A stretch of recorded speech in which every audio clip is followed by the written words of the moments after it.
Hello students, good morning. आज हम आपके लिए लेके आए हैं रेशनल नंबर्स, जो आपका लेसन 1 है क्लास 8th में। तो इसके लिए सबसे पहले मैंने डेफिनेशन लिखी है, ये आप नोट कर लीजिए। The numbers which are in the form of p upon q where p and q are integers and q is not equal to 0 are called rational numbers.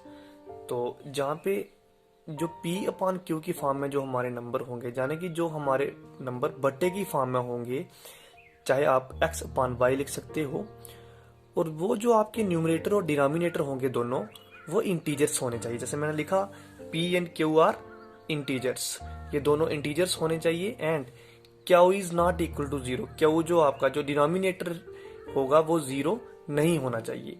तो तब हम बोलेंगे ये हमारे रेशनल नंबर्स हैं। जैसे हम एग्जांपल लिखते हैं, अब इंटीजर्स बोला है तो कुछ भी आएगा, चाहे प्लस वाला हो चाहे माइनस वाला हो, नंबर दोनों आएंगे। जब मैं लिखा 2/3 लिख देता हूँ, ये भी इंटीजर अपने रेशनल नंबर होगा। उसके बाद -1/2 ये भी रेशनल नंबर है, 0/2 ये भी रेशनल है। 2 अगर 0 लिखता हूँ ये रेशनल नंबर नहीं होगा, क्योंकि उसने बोला है q is not equal to 0। तो जो आपका q डिनोमिनेटर में है वो 0 नहीं होना चाहिए, तो इसलिए ये रेशनल नंबर नहीं होगा। तो ये था आपका रेशनल नंबर्स की डेफिनेशन।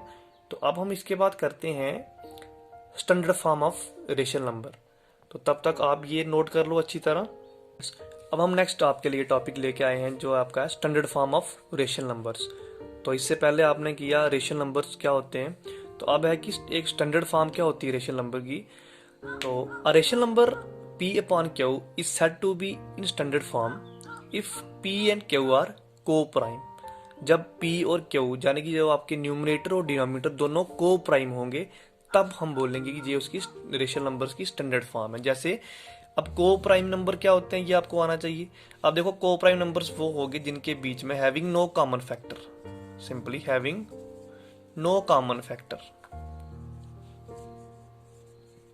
जैसे p और q दोनों हैं, इनके बीच में कोई कॉमन फैक्टर नहीं होगा जब दोनों के बीच में, तब हम बोलेंगे जो फॉर्म बनेगी p अपॉन q में, हम बोलेंगे ये है standard form of rational numbers. तो मैं अभी आपको एग्जांपल्स से समझाता हूँ, तो ये तब तक आप नोट कर लो इसकी definition standard form of rational numbers की। तो अब हम करेंगे इसकी आगे एग्जांपल्स, जैसे लिखते हैं। अब बोल रहा है दोनों को प्राइम होने चाहिए, यानी कि p अपॉन q के बीच में कोई भी नंबर जो होगा वो 1 को छोड़ के और कोई कॉमन नंबर नहीं होना चाहिए, कॉमन फैक्टर नहीं होना चाहिए। जैसे हम एग्जांपल लिखते हैं 3/5। अब देखो 3/5, यहाँ पे आपका जो p है और ये q है, अब ये रेशनल नंबर है। अब देखो p और q के बीच में 1 को छोड़ के कोई और फैक्टर नहीं आता। जैसे 3 के फैक्टर बनेंगे 1 into 3 और 5 के बनेंगे 1 into 5, जब 5 into 1। अब देखो 1 को छोड़ के कोई और कॉमन फैक्टर इनके बीच में नहीं आ रहा, तो इसलिए 3/5 है ये आपकी स्टैंडर्ड फॉर्म होगी। तो इसी तरह आपने और भी लिखनी, जैसे लिखते हैं हम 7/11 लिख दिया मैंने, ये भी क्या होंगे। अब देखो 7 और 11 के बीच में भी कोई कॉमन फैक्टर नहीं है 1 को छोड़ के, तो ये भी हमारी स्टैंडर्ड फॉर्म होगी। 7/9, 2/3। तो इस तरह आपने और भी करनी है जो एग्जांपल्स हैं, तो ये तब तक आप नोट करो। तो उसके बाद हम थोड़े एक दो बेसिक जो आपने ध्यान रखना है, कई बार ब्लैंक्स में आपको पूछी जाती है, वो आपने करनी है। सो स्टूडेंट्स, अब आपने पढ़ा है rational number, standard form of rational number. तो उसमें आपको एक तो नोट जो ध्यान में रखना है, जैसे पहला ए पार्ट मैंने लिखा every positive rational number is greater than 0। तो जितने भी पॉजिटिव आपके रेशनल नंबर्स होंगे वो 0 से बड़े होंगे।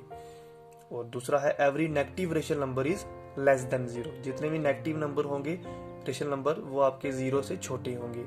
क्योंकि आपको पता है जब आप एक नंबर लाइन पे देखते हो, 0 से जो आगे वाले पॉजिटिव नंबर आते हैं वो बड़े होते हैं। जैसे एक नंबर लाइन हम ड्रा कर रहे हैं कि आपका सेंटर पॉइंट 0 आ गया, यहाँ पे हम पॉजिटिव नंबर लेते हैं अप टू इन्फिनिटी, और यहाँ पे नेगेटिव नंबर आ जाएंगे left side up to -infinity.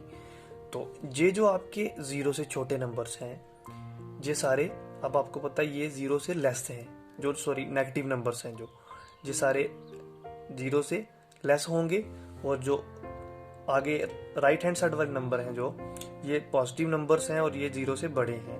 तो यहाँ से ही आपकी एक दो ब्लैंक ये जो है बन जाती है, तो ये आपने अच्छी तरह कर लेनी है। और इसके बाद हम नेक्स्ट आपका जो टॉपिक वो लेके आएंगे एडिटिव इनवर्स, मल्टीप्लिकेटिव इनवर्स, और उसके बेस्ड जो एग्जांपल्स क्वेश्चंस एक्सरसाइज में होंगे। तो तब तक आप ये तैयार कर लो अच्छी तरह से।